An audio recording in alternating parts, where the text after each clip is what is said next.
Bom, vamos lá então fazer agora a viabilidade preliminar no cenário 2, que é o cenário que a gente vai pagar o dono do terreno utilizando uma permuta financeira, que é quando a gente paga o dono do terreno com percentual do fluxo das vendas. Nós vamos devolver o dinheiro para o investidor, resultado das vendas, né, depois de pagar todas as despesas, e vamos receber como administrador do projeto também em dinheiro. Aqui nesse cenário, uma parte durante a obra e uma parte no final do projeto. Vamos lá então, dar uma olhada na planilha. Vocês vejam só que é a mesma planilha. Vou repassar aqui novamente. Plano de negócio, pesquisa de mercado. A pesquisa de mercado aqui é da unidade pronta, né? Aquela pesquisa que nós desenvolvemos. Depois a pesquisa de preço do terreno. O nosso custo aqui, que nós chegamos do projeto, utilizando o CUB como referência. Esse aqui, mais uma vez, né, o custo da viabilidade preliminar, pesquisa de mercado e da unidade pronta de terreno também do processo de viabilidade preliminar. A gente vai detalhar isso mais à frente, tá ok? A viabilidade fazendo a permuta por unidade futura, que nós já fizemos, onde a gente paga o dono do terreno, paga os investidores e paga o nosso trabalho com unidades prontas. E agora nós vamos fazer o processo de viabilidade pagando o dono do terreno em dinheiro durante a obra, devolvendo o dinheiro no final do projeto para os investidores e recebendo em dinheiro o nosso pagamento. Então está detalhado aqui também. Ó. Permuta financeira, pagamento em dinheiro para o investidor, para o administrador da obra. O projeto é o mesmo, essa parte de custos aqui é exatamente o mesmo que a gente viu nas outras duas planilhas anteriores, né? A gente fez o reajuste do CUB em 10%, a gente tem o mesmo número de unidade, o mesmo tamanho da obra, 1.827 metros quadrados, tá vendo? Tá aqui a mesma obra. A gente tem o mesmo valor de CUB, né, de custo de obra aí, R$3.991.000, 991 mil reais, né, para todas elas. E temos o nosso VGV aqui também, né, de R$8.391.000. Agora a gente vai avançar para além do custo, numa fase diferente aqui da viabilidade, se comparada com a permuta por unidade futura. Então, se a gente der uma olhada aqui, depois do custo, a gente parte para o valor do terreno aqui diretamente, né? Aqui a gente vai ter o valor do terreno também, tá? Mas antes a gente faz uma continha aqui, se parece ser viável ou não, tá aqui nessa parte aqui, né? Então a gente tem a diferença aqui desse valor absoluto. O que vem a ser essa parte da planilha aqui? Eu coloquei isso aqui justamente para a gente entender o que é o processo de viabilidade dentro dessa nossa proposta aqui. Que primeiro a gente faz o preço de mercado e a gente pega o custo de mão de obra e material. Essa diferença, que é esse resultado que a gente vai ver aqui agora, é onde a gente vai trabalhar a viabilidade encaixando o pagamento do terreno, pagamento dos investidores e o nosso pagamento aqui mais as despesas de vendas, né? Então, ele parece ser viável se a gente pegar esse resultado aqui. O que vem a ser esse resultado, né?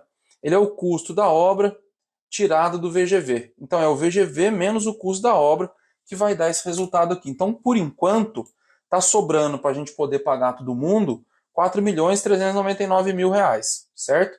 Um resultado bruto por unidade de R$157.000. Aí a gente avança, tá? Quanto que vale o terreno? Aqui nós estamos pagando a mesma coisa, como se fosse 4 unidades. A diferença é que quando a gente faz a permuta por unidade futura, que é esse caso aqui, a gente vai pagar 4 unidades no terreno e ele vai receber as 4 unidades no valor ali de mercado de R$1.198.000. Aqui, na permuta financeira, que ele vai receber o pagamento, uma parte do fluxo das vendas para poder pagar o terreno, ele tem exatamente o mesmo valor de mercado, só que como nós vamos receber o dinheiro, a gente tem que pagar impostos e comissões e depois repassar esse dinheiro para ele. Então ele vai receber o dinheiro menos descontando impostos e comissões, tá? Que tá mais aqui na frente, vocês vão ver já como que funciona. Mas o percentual é o mesmo que a gente tratou aqui na permuta futura, lá, 14,29%. tá? Tá aqui, ó, 14,29%. O valor dá o mesmo, 1.198.000, 1.198.000. A diferença nesse processo é que para a gente repassar o dinheiro para o dono do terreno, a partir do momento que o dinheiro entra do fluxo de vendas no caixa da empresa, a gente recolhe os impostos e repassa o dinheiro para ele. Então ele vai receber, descontando impostos e comissões, R$ 1.102.000, tá? E aí o que sobra daqui? A gente tinha anteriormente, né, 4.399.000 menos o valor da permuta financeira. Então sobrou para a gente aqui um subtotal 1 do resultado bruto, o resultado bruto aqui, né, menos o valor do terreno. Então sobrou R$ 3.201.000, tá? E aí a gente avança para as despesas de vendas. Isso aqui tem uma coisa muito importante, né? As despesas de vendas devem ser computadas somente após as vendas. Nós vamos ver lá na frente, no estudo detalhado de custos, que a gente não pode colocar as despesas de vendas antes das vendas, como se fosse parte do custo da obra. O momento da gente apurar as despesas de vendas é após a venda. Quem paga a despesa de venda é a venda. Quem paga o custo da obra é o cliente e o investidor. O cliente, no nosso caso aqui, o investidor, né? Vamos lá.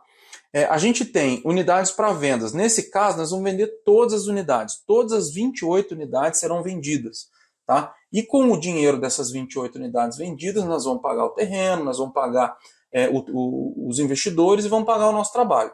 Então nós vamos colocar todas à venda num plantão de vendas, tá ok? O VGV é de 8.391.000. Aqui, como referência, tá? Nós vamos usar o RET, nós vamos fazer adesão ao RET, pagar 4% de impostos. Ah, Thiago, eu não quero fazer adesão ao RET, meu regime vai ser o lucro presumido normal lá, então você vai pagar aqui de 6% a 7%.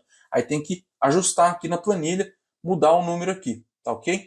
Então nós vamos pagar de impostos R$ 335.000 do nosso VGV, porque é o valor do VGV vezes os 4% de impostos. Depois eu coloquei aqui que a gente vai pagar de 3% a 6% de comissão, tá? Eu coloquei aqui que a gente vai pagar 4% de comissão. Isso aqui varia, tá, pessoal? A gente vai ver depois no módulo de vendas que se de repente você fechar uma parceria com uma imobiliária e ela assumir o plantão de vendas e entrar numa parceria com você, essa comissão aqui chega a 6%, talvez até com compartilhamento de despesas e tudo mais. Depende do caso, tá ok? Aqui, para efeito do nosso estudo, e acredito muito que é o que a gente vai praticar aqui nesse projeto, assim que ele evoluir, é 4% de RET mais 4% de comissão. Então a gente tem 335.000 de comissão, então a gente tem um total aqui, com despesas de vendas, entre impostos e comissão, R$ 671.000 aproximadamente. Tem um total de despesa por unidades de R$ 23.000, tá?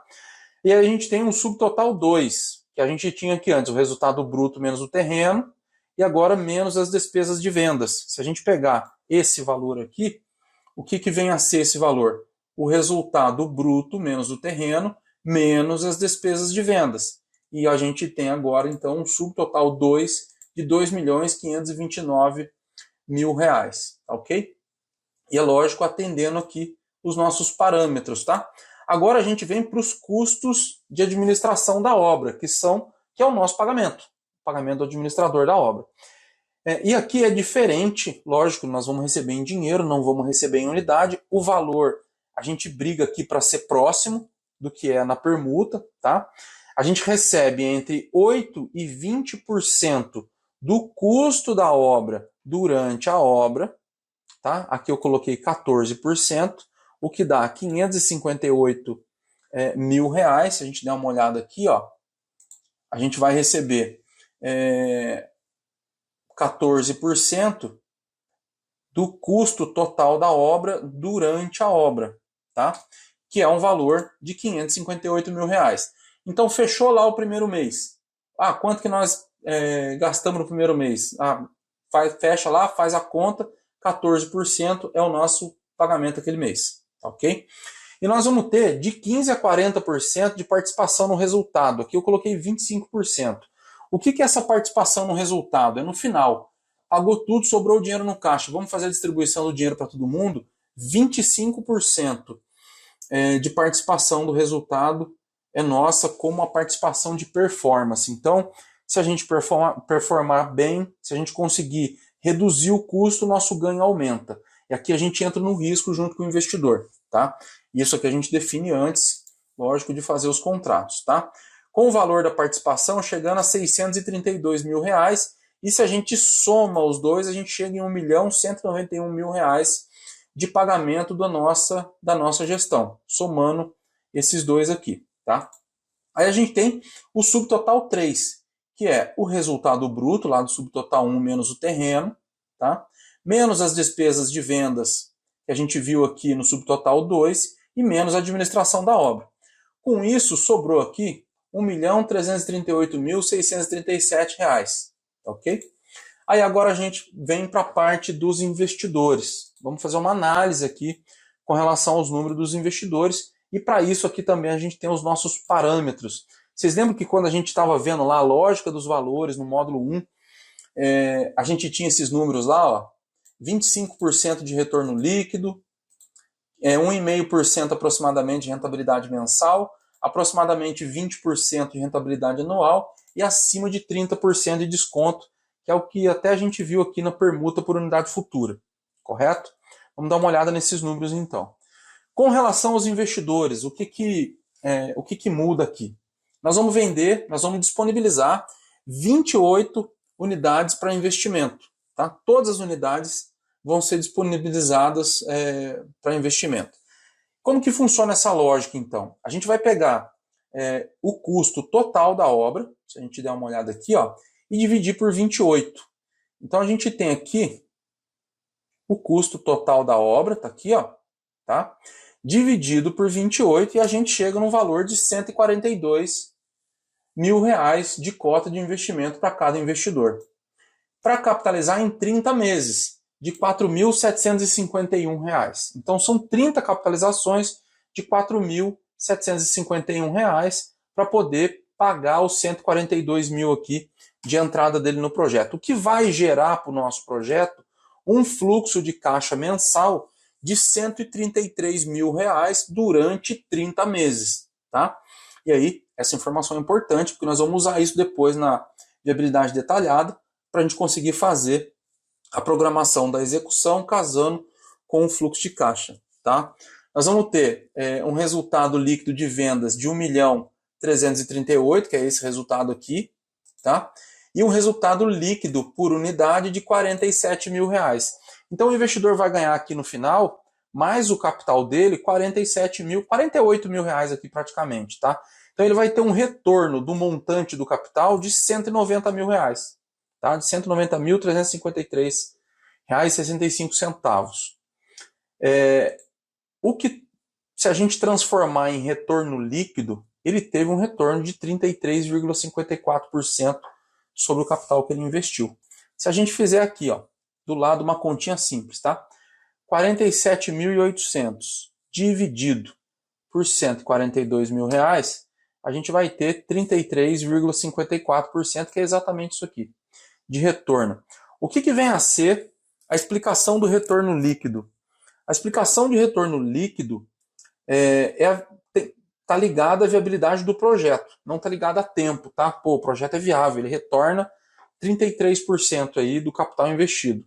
Só que se esse capital voltar em um ano, ele vai ser 33,54%. Se ele voltar em 2 anos, vai ser o mesmo número. O que vai medir a eficiência do projeto vai ser a rentabilidade mensal, que aí tem a ver com a nossa performance. Por isso que a gente tem uma participação de 25% no resultado. Tá ok? Aqui, nós tivemos uma rentabilidade líquida mensal, que era para ser em torno de 1,5%, de 1,92%. E aqui tem uma formulinha explicando. Tá? Aqui é a formulinha de retorno da taxa. Tá ok?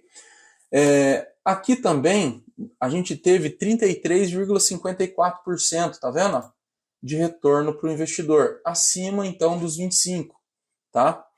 Nós tivemos também uma rentabilidade líquida anual que teria um parâmetro de em torno de 20%, na casa dos 25,63%. Tá ok? Também tem uma formulinha para isso aqui. Tá?